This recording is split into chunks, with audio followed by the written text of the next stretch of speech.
వారణాసి చుట్టే కాదు, వారణాసి హీరోయిన్ పై కూడా ఇప్పుడు చాలా రూమర్స్ వినిపిస్తున్నాయి. ఎందుకంటే వారణాసి హీరోయిన్ కల్కి సీక్వెల్ లోకి అడుగు పెడుతోందని కొద్ది రోజులుగా ప్రచారం సాగుతున్న సంగతి తెలిసిందే.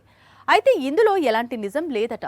ప్రియాంక ఫోకస్ మొత్తం వారణాసి మీదే ఉందట. ఇదే నిజమైతే కల్కి 2లో దీపిక రోల్ చేసేదెవరు? కల్కి 2 నుంచి దీపిక పదుకునే తప్పుకుంది.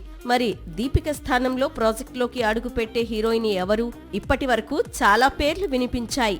రీసెంట్ గా వారణాసి హీరోయిన్ ప్రియాంక చోప్రా పేరు తెరపైకి వచ్చింది. ఎలాగో వారణాసి సినిమాలో నటిస్తోంది ప్రియాంక. ఇదే స్పీడ్ లో కల్కి 2కి కూడా డేట్స్ ఇస్తుందని ప్రచారం సాగింది. కట్ చేస్తే ఈ వార్తల్లో ఎలాంటి నిజం లేదట. కల్కి 2 కోసం మేకర్స్ అసలు ప్రియాంకను సంప్రదించలేదట.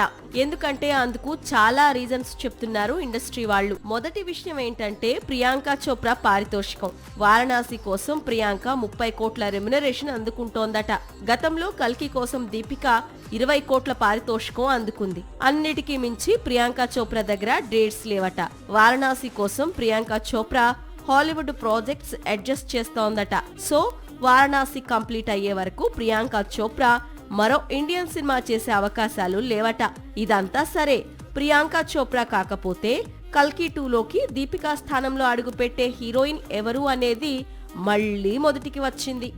సాక్షి టీవీ ప్రసారాలను నిలిపివేయటం చట్టరీత్యా నేరం. సాక్షి టీవీ ప్రసారాల కోసం మీ స్థానిక కేబుల్ ఆపరేటర్ను వెంటనే సంప్రదించండి.